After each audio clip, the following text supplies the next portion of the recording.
कि मैं जब ऑर्थोपेडिक्स में गया तो मैं आपको ये बात बता दूं, और बड़ी हैरत की बात है, शायद हिंदुस्तान में मैं अकेला आदमी हूं जिस ऑर्थोपेडिक हड्डी का डॉक्टर था जिसके पास उसके पास अपना हार्डवेयर लैब है।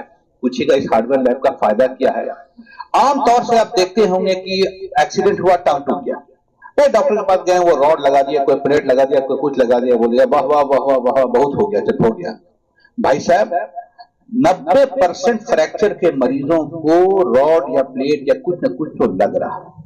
A day is going to come, एक दिन आ रहा है जब वही रॉड लगाया हुआ आदमी जो कि ठीक हो गया था, गाड़ी चला रहा है और दोबारा एक्सीडेंट हो गया, then what will happen. Hindustan अभी इस मामले में बहुत पीछे, अभी सोचा भी नहीं है। हर एक डॉक्टर सोचता है रॉड लगे, वाह वाह वाह वाह भैया मेरे। अब आपके पास कौन आ रहा है, मैं आपको ढेरों फोटो दिखा सकता हूं। प्लेट लगा हुआ था और गिर गया, रॉड लगा हुआ था, हेड ऑन कोलिजन हो गया, फिर रॉड फाड़ के बाहर निकल गया, अब वो जिंदगी भर के लिए विकलांग है। क्यों? इसकी वजह यह है कि जो रॉड लगा था वो सेकेंडरी इंपैक्ट को सोच के नहीं बनाया गया था। यानी ये नहीं माना गया था कि ये जो रॉड बना रहे हैं अगर दोबारा एक्सीडेंट होगा तो वो कहां से टूटेगा, ये नहीं सोचा गया था। लगा तो बन जाएगा, तो हो गया। यानी दैट डे हैज कम कि आपको सेकेंडरी इंपैक्ट भी मानना पड़ेगा कि दोबारा भी एक्सीडेंट होने की संभावना है। और अगर जो डॉक्टर इस पर चलेगा कल वही लीड करेगा। कहने का मतलब यह है कि आपकी सोच फ्यूचरिस्टिक होनी चाहिए, आगे आगे। अब एग्जांपल मैं आपको दे रहा हूं बहुत इंपॉर्टेंट। आपको पता होगा कि इलेक्ट्रिक व्हीकल आ रही है, इलेक्ट्रिक व्हीकल आ रही है तो गवर्नमेंट आपको यह भी देगी कि आप इलेक्ट्रिक व्हीकल खरीदिएगा तो 50,000 रुपए का हम आपको सब्सिडी देंगे, ये देंगे वो देंगे। लेकिन जो एग्जिस्टिंग गाड़ी है मेरी, जो मेरा गैरेज छेकी हुई, उसको क्या करेंगे? उस पर कोई नहीं बोलेगा। यानी that day is going to come जब पेट्रोल महंगा होगा और हम गाड़ी को एक सर्वदर्द मानेंगे। एंड वो दिन आने जा रहा है 1 साल के बाद जब आप मेरे पास आएंगे, डॉक्टर साहब मेरा गाड़ी ले लिए, चल रहा है, मुफ्त में मिलेगी, हुजूर जगह छके हुआ, हम इलेक्ट्रिक वाला गाड़ी ले आए। वो वर्किंग गाड़ी, चलने वाली गाड़ी मुफ्त में मिलने जा रही है। क्यों? आप डूब गए हैं उसका तेल का पैसा देते, मेंटेनेंस देते हुए। यानी कमिंग डेज में आपको अच्छा इंजन, वर्किंग इंजन आपको मुफ्त में मिलने जा रहा है। ढेरों 3 पहिए की गाड़ी का, 2 पहिए की गाड़ी का और 4 पहिए की गाड़ी का मुफ्त में मिलने जा रहा है, एकदम भिड़ आया हुआ। हमें कौन रोके हुआ है कि उस वर्किंग इंजन को निकाल करके कोई हम प्रोडक्टिव चीज बना लें?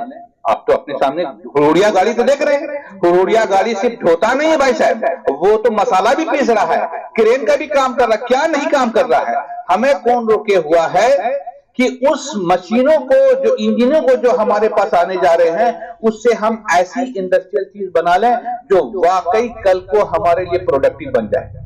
मुस्लिम मुआशरे में जो आज उसकी कंडीशन है, जो उनके इकोनॉमिक कंडीशन है, सोशल कंडीशन है, एजुकेशन की स्थिति है, ये काफी डे बाय डे नीचे जा रहा है। आखिर क्या कारण है? इस पे कुछ ऐसा रास्ता निकले, ऐसा मोटिवेशनल प्रोग्राम हो, ये मैसेज जाए आम लोगों तक कि आखिर कैसे आदमी तरक्की करे। और हम इसको इस तरह से शुरू करें कि किसी भी सोसाइटी में या किसी भी घर में या किसी गांव में, किसी राज्य में, किसी देश में, वो तब आगे बढ़ सकता है जब सब का सब बराबरी में रहे, बराबरी में चले, तब आप कोई रेस को जीत सकते हैं। तो इसके लिए ऐसा नहीं है जब हम हिंदुस्तान में रह रहे हैं और इस देश के नागरिक हैं तो अन्य नागरिक हमसे आगे हैं और हम पीछे क्यों हैं। तो ये एक कंपैरिजन करना होगा, सभी पढ़े लिखे लोग हैं, कि आखिर क्या कारण है कि हमारी स्थिति आज के 200 साल पहले या 1947 को लीजिए, जब आपका हिंदुस्तान आजाद हुआ, तो 1947 के बाद और अभी से लगातार आप देखिए कि आपकी इकोनॉमिक कंडीशन, आपकी सोशल कंडीशन, एजुकेशन, बाकी अन्य जो है स्टेटस, पॉलिटिकल कंडीशन, आप सबको मिलाइए तो आपको लगेगा कि आप नीचे जा रहे हैं। तो आखिर क्या कारण है? जबकि आपको यह पता है कि हमारा देश जो पहले था, आज के 60 साल 70 साल पहले जो सुविधाएं थी, आज हम लोग काफी आगे निकल चुके हैं। और आप सभी को जानकारी है कि सरकार के स्तर से सभी सुविधाएं उपलब्ध कराई जा रही हैं, चाहे वो स्कूल्स हो, चाहे वो रोड हो, चाहे जितनी भी वेलफेयर स्कीम्स चल रही हैं, सभी स्कीम्स सभी नागरिकों के लिए उपलब्ध है। ऐसा नहीं है कि उसमें मुस्लिम को मिलना है, इसको मुस्लिम को नहीं मिलना है, तो दूसरे कम्युनिटी को मिलना है, ऐसा कुछ भी नहीं है। सभी कम्युनिटी के लिए, जो इंडियन सिटीजन है, सभी कम्युनिटी को मिलना है और सभी पे वो लागू होता है। लेकिन आखिर क्या कारण है कि हम पीछे रह जाते हैं और हम नहीं ले पाते हैं? जहां तक प्राइवेट इंस्टीट्यूशन, जैसे हमारे प्रोफेसर साहब बता रहे थे कि हम फ्री में एजुकेशन देंगे, हम लोगों को पढ़ाएंगे, बताएंगे, यह चीज तो पहले भी हो रहा था।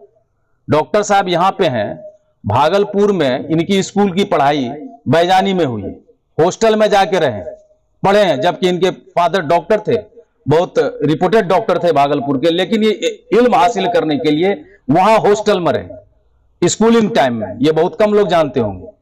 और आज देखिए कि सबसे बेहतरीन डॉक्टर हैं, और सिर्फ डॉक्टर ही नहीं है, इनको इंजीनियर बोला जाए, इनको ऑलराउंडर बोला जाए, जो कि कोई भी काम के लिए, हम लोग को अगर बिजली घर का खराब हो जाए तो हम लोग ढूंढने लगते हैं ना, मैकेनिक को ढूंढने लगते हैं। जब इनके पास हम जाते हैं तो हम कंफ्यूज कर जाते हैं कि डॉक्टर साहब को किस नाम से संबोधन किया जाए।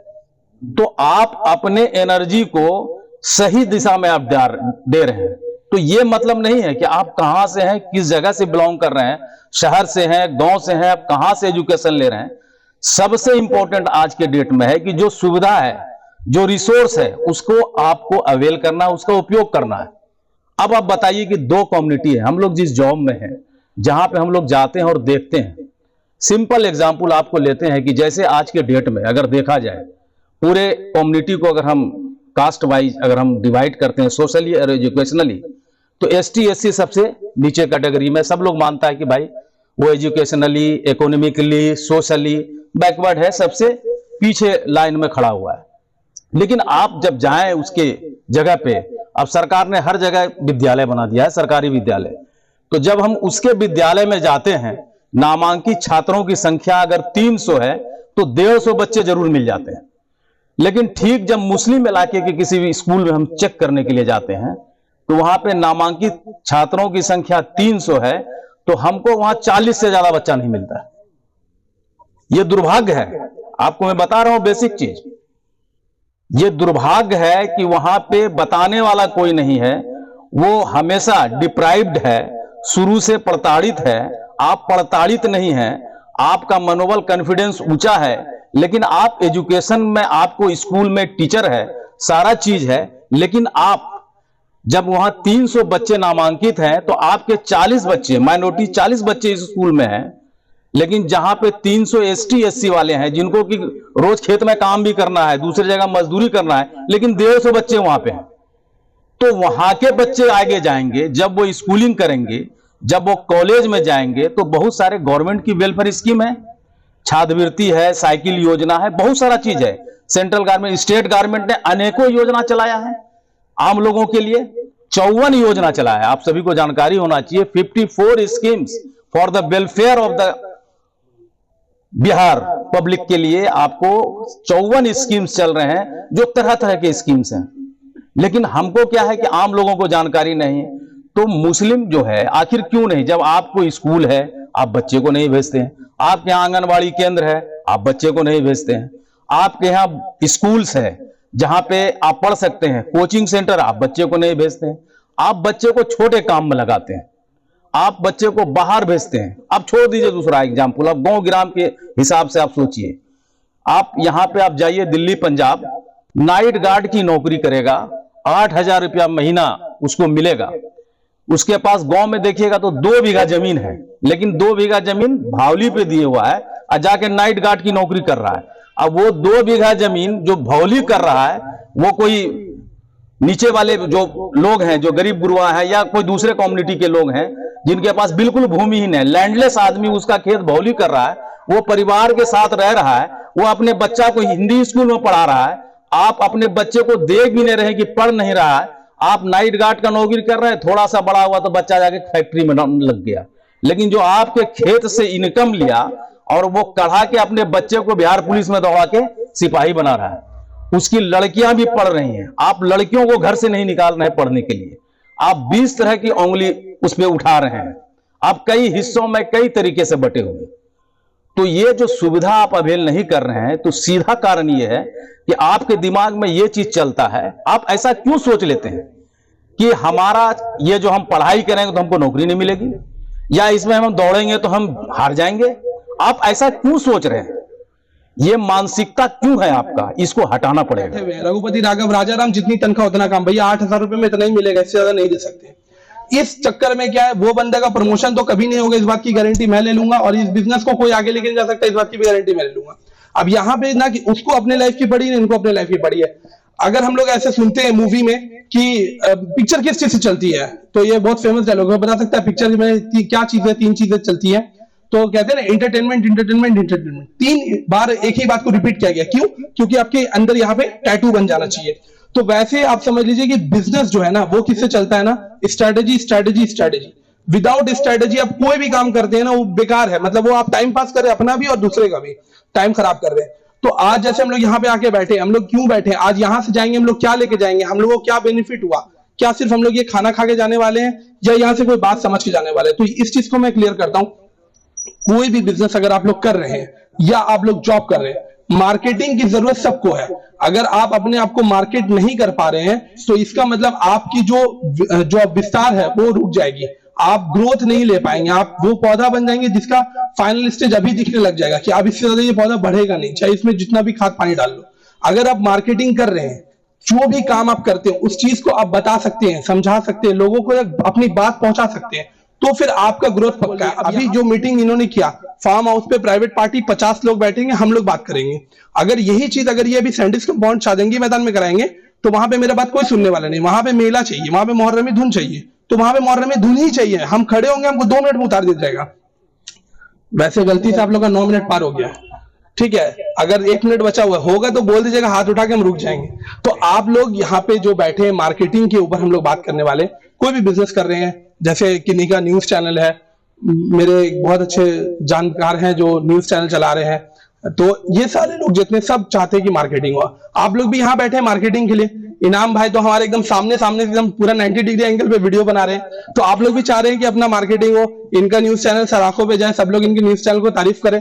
तो मार्केटिंग करने के लिए अभी आज के जमाने के हिसाब से आपको अपने स्ट्रैटेजी को बदलना होगा, डिजिटली होना पड़ेगा। और कैसे होंगे? एक बार में नहीं होंगे। ट्रेडिशनल को तुरंत बंद नहीं करेंगे, लेकिन छोटी छोटी चीजें करेंगे। और इसको करने के लिए जरा सा पीछे होंगे 2 स्टेप, और पीछे होकर समझेंगे कि बिजनेस जो कर रहे हैं उसका क्या तरीका है। सबसे पहले बिजनेस में होना चाहिए कि माइंडसेट, मुझे क्या करना है, माइंडसेट। उसके बाद उसकी प्रॉपर ट्रेनिंग। मैंने ट्रेनिंग ली है इस बिजनेस के बारे में, मुझे नॉलेज है, तो ट्रेनिंग होनी चाहिए। ट्रेनिंग हो गई, अब हमने बिजनेस स्टार्ट किया। स्टार्ट करने के बाद सबसे पहले क्या होता है कि हम लोग को चाहिए ब्रांडिंग। अब यहाँ पे मार्केटिंग, ब्रांडिंग, सेल्स, पता नहीं सब मिली जुली बात लगती है, लेकिन हम एक बात बोलते हैं। एक क्वेश्चन है, पता है उसका सही आंसर कोई नहीं करेगा, कितने लोग नहा के आए हैं? ठीक है, तो जो लोग नहा के आए हैं वो भी, और जो नहीं नहा के आए तो वो भी। लेकिन आने से पहले जरूर एक बार सोचे होंगे, ढंग का कपड़ा पहन लेते हैं, ढंग का कपड़ा पहन लेते हैं। जिस कपड़े में आप अपने घर में होंगे, उस कपड़े में शायद ही कुछ लोग होंगे जो आए हो। बाकी 99% लोग जो है कपड़ा चेंज करके एक तरीके के ड्रेस में आए होंगे, क्योंकि ये तो ऊपर वाले का दिया हुआ, लेकिन ये तो हम लोग बनाए हैं। तो ये कपड़ा जो है, ये क्या है? यही है आपकी ब्रांडिंग। आपने अपने आप को पहले ब्रांड किया। मुझे पता था कि मुझे यहाँ पे आके बोलना पड़ेगा, हो सकता है सर बुला ले। तो अगर मैं ऐसे टी शर्ट ट्राउजर में आके बोलता, क्या है गूगल से ऐसे ऐसे है और ये सब बात मार्केटिंग की है, आप लोग शायद हल्के में ले लेते। तो यहाँ पे ब्रांडिंग बहुत जरूरी है। अब जैसे मान लीजिए ये केटरिंग सर्विस है, वॉटएवर ये कौन सी केटरिंग है, आप में से शायद कोई नहीं बता पाए, एक आधा लोग जानते हो। अगर सबने भी टी शर्ट पहनी रखी होती तो शायद यहाँ पे एक रिकॉल वैल्यू जनरेट हो जाती। अगर इन्होंने कुछ ऐसी स्ट्रेटेजी कर ली होती जो मैंने पहले बोला स्ट्रेटेजी। ये पानी है ना, एक स्टील की स्टैंड बनाते हैं, उसमें पानी लिखा होता है, उसमें बोतल सब लग देते हैं। आपको जब पानी पीनी हो ना, उससे पानी से निकालो पानी, तो आपको ये एक रिकॉल हो जाता है। आप इनको शायद इनकी यूएसपी के लिए नेक्स्ट टाइम कॉल कर लेते, क्योंकि जो पानी इन्होंने पिलाया ना, आप बोतल आप लोग के हाथ में होगी। देखिए उसने बिस्लरी ने क्या मार्केटिंग की सिंस 1969। अभी भी बोतल आपके सामने चेक कर लीजिए, तो वो बिस्लरी अपनी मार्केटिंग कर रहा है। क्या बता रहा है भाई, हम देख लो कब से है, 69 से हम है। तो यहाँ पे एक ट्रस्ट जनरेट कर रहा है अपना। उस ट्रस्ट के ऊपर आज मार्केट में जितनी भी पानी की बोतल आ जाए, शुद्ध ऑक्सीजन जो भी आपका लोकल चल रहा है, लेकिन एक बार जब पानी की बात आती है, शुद्ध पानी, तो फर्स्ट नाम बिस्लेरी आपको याद आता है। That is called marketing. ये बहुत इंपॉर्टेंट चीज है कि जो इंसान अपना वैल्यू क्रिएट कर लेगा वो उसका वैल्यू कभी नहीं घटेगा, चाहे वो जॉब का मामला हो, चाहे बिजनेस का मामला हो। आप अगर अपना वैल्यू किसी बिजनेस में बना लेते हैं तो आपका बिजनेस परवान चढ़ेगा। अगर आपका वैल्यू किसी भी फील्ड में है, स्पेसिफिकली मान लेते हैं आप बिरयानी ही बना रहे हैं, लेकिन अगर बिरयानी आप अच्छी बना रहे हैं तो बिरयानी बिकेगी, ठीक है। अगर आप मोची हैं, चप्पल सी रहे हैं, अगर चप्पल आप अच्छा सी रहे हैं तो चप्पल बिकेगा, आपके पास लोग आएंगे। इसलिए जरूरी है अभी के वक्त में अपना वैल्यू बनाने का। वैल्यू आप बनाते हैं तो आपको जॉब भी मिलता है, वैल्यू बनाते हैं तो बिजनेस भी आपका आगे बढ़ता है। तो ये वैल्यू बनाना बहुत अहम है। हम लोगों को चाहिए हम अपने वैल्यू पे काम करें, अपने आप अंदर झांकें कि हमारा वैल्यू क्या है, क्या हम इस वैल्यू के हैं कि हमको जॉब कोई दे, क्या हमारा बिजनेस इस वैल्यू का है कि हमारा बिजनेस आगे बढ़े। तो अभी जिस तरीके से मेरे भाई ने डिजिटल मार्केटिंग पर अपना एक मतलब लेक्चर दिया, बहुत ही जबरदस्त था, और अभी के वक्त में बिना उसके कोई सक्सेस नहीं है। तो डिजिटल मार्केटिंग का वैल्यू है। तो इस जगह पर अगर उस चीज से अगर हम लोग पीछे हटते हैं कहीं ना कहीं पर, तो उसका खामियाजा हम लोगों को भुगतना पड़ेगा। तो अभी के वक्त में डेटा का बहुत वैल्यू है, बहुत तगड़ा वैल्यू है डेटा का, और उसका बहुत अच्छे से इस्तेमाल हम लोग ऑनलाइन कर सकते हैं। जो इसके जानकार हैं वो उसको बखूबी कर रहे हैं और बहुत कामयाब भी हो रहे हैं। तो मैं तो उतना मतलब स्पीकर तो हूं नहीं कि मैं कुछ ज्यादा बोल सकूं। यही मेरा आखिर में यही कहना होगा कि अगर आप अपना वैल्यू बना सकते हैं तो वैल्यू बनाइए, और उसके लिए कुछ भी करना पड़े, अगर आपको सीखना पड़े तो आपको सीखिए। अब एक चीज बात बताते हैं, जैसे सर ने कुछ देर पहले दिखाया था, रिक्वायरमेंट है अकाउंटेंट का, सर को रिक्वायरमेंट है अकाउंटेंट का। अभी क्या है ना कि कोई बीकॉम ग्रेजुएट भी है और वो अगर हमारे पास आता है कि मुझे जॉब चाहिए, तो मुझे सोचना पड़ जाता है। वो एमकॉम भी है तो उसके बाद भी सोचना पड़ जाता है। तो हम ये देखते हैं क्या उस बंदे का वैल्यू खुद में बना हुआ है, उसने अपना वैल्यू क्रिएट किया है, वो हमारे किसी काम का है कि सिर्फ बीकॉम और एमकॉम किए हुआ है। अगर वो हमारे किसी काम का रहता है तो हम उसको जरूर जॉब दे देते हैं, लेकिन अगर वो हमारे किसी काम का नहीं है तो बीकॉम, एमकॉम या पीएचडी करने के बाद भी वो बेकार है। तो सबसे जरूरी बात, और अभी के वक्त में वैल्यू क्रिएट करना है तो जमाने के साथ चलना पड़ेगा। अभी आप कुछ भी कर लिए, अगर आप ऑनलाइन नहीं हैं तो दिक्कत है, अगर आप सॉफ्टवेयर से अपडेट नहीं है तो दिक्कत है। एक नॉर्मल 12th क्लास का बच्चा, 10th क्लास का बच्चा अगर अकाउंट्स के सारे सॉफ्टवेयर से अप टू डेट है, ऑनलाइन अप टू डेट है, तो वो कहीं ज्यादा कामयाब है एक एमकॉम किए हुए बंदे से। तो सबसे जरूरी बात यह है कि हम लोग अपने आप को कितना वैल्यूएबल बनाते हैं। तो बस मेरा यही है कि हम लोग सबको चाहिए कि अपने अंदर झांकें और खुद में देखें कि हमारी क्या वैल्यू है, और हम अपनी वैल्यू को क्रिएट करें। अगर आप वैल्यू क्रिएट करने में कामयाब हो गए तो इस दुनिया में भी कामयाब हो जाइएगा, चाहे आप जॉब के फील्ड में हो या फिर किसी बिजनेस कर रहे हो। नौजवान बच्चों के लिए हमेशा आप कोशा रहते हैं कि वो कुछ काम करे, कुछ दीनी खिदमत करे और आगे की ओर चले जहां दुनिया आगे जा रही है। हमारे नौजवान भी उससे कदम से कदम मिलाकर आगे बढ़े। शायद हम लोग इतने बटे हुए हो गए आपस में कि कहीं जाति के नाम पर, कभी इलाकाई के नाम पर, कभी मसलक के नाम पर हम बहुत टूट चुके, और शायद हमें एक दूसरे पर एतमाद नहीं रहता, जिसके कारण जब एतमाद ही नहीं होगा तो कोई काम भी आगे नहीं बढ़ सकता। तो सबसे पहले एतमाद का होना बहुत जरूरी है कि हम डॉक्टर साहब के साथ हैं तो डॉक्टर साहब मुझ पर यकीन रखें और मैं डॉक्टर साहब पर यकीन रखूं, तो जिस काम को शुरुआत होगा तो इंशाल्लाह उसमें कामयाबी मिलेगी। लेकिन जब हमारे दिल में कुछ खोट पैदा हो जाएगी कि डॉक्टर साहब आगे जाके छोड़ देंगे, हटा देंगे, भगा देंगे, तो फिर वो काम स्टार्ट ही से खराब होगा। आज ताबिश शायर ने और हसैन साहब ने और भी दीगर अफराद ने बहुत अपने तजुर्बे की बात कही। हम जमाने से बहुत पीछे चल रहे हैं और चलने का वजह शायद हम लोग हाथ खींचने के बजाय टांग खींचना ज्यादा बेहतर समझते हैं। तो हम डॉक्टर साहब से जो हालात है उस हालात का हम लोग मुकाबला करें और उससे कोई भी काम शुरू करने से पहले अल्लाह का नाम लेकर अगर शुरू करेंगे और नियत में कोई खोट नहीं होगी और काम करने का आपको तजुर्बा कम भी होगा तो हम आगे बढ़ेंगे। आज डॉक्टर साहब ने, हम समझते हैं कि 100 लोग से ज्यादा को कहा होगा, लेकिन यहाँ पर उनकी तादाद बहुत कम है। शायद अगर यहाँ डॉक्टर साहब एक कव्वाली का प्रोग्राम रख देते तो शायद हम लोग को अंदर आने में भी दिक्कत होती। तो हम इस सोच के मालिक बन चुके हैं कि हम इंटरटेन चाहते हैं, हम अपने बच्चों को आगे कैसे बढ़ाएं और जो हालात, अगर हालात से हम रूबरू नहीं होंगे, उसका सामना नहीं करेंगे तो हमें दिक्कत होगा। आज बहुत सारी जगह हमारे ही लोगों को क्यों परेशानी होती, हम अपने अगर किसी बात को रखते हैं तो उसका विरोध शुरू होता। हम उनके बात का विरोध नहीं करते हैं, लेकिन हम अगर कोई पॉइंट रखते हैं तो उसका विरोध शुरू हो जाता है। तो ये सब सोचने की बात है और हम डॉक्टर साहब को पहले भी कह चुके हैं कि आपने जो इलेक्शन में रोल अदा किया था, शायद हम समझते हैं इस शहर में 100 मुस्लिम तो जरूर ऐसे हैं जो जी हैसियत हैं और उनको सियासी तजुर्बा भी है, लेकिन बहुत सारे लोगों ने वैसा काम नहीं किया। हालांकि जो गरीब लोग थे, जो सिर्फ वोट देना जानते हैं, उन्होंने बहुत मुस्तैदी के साथ इलेक्शन के दिन उन्होंने वोट दिया।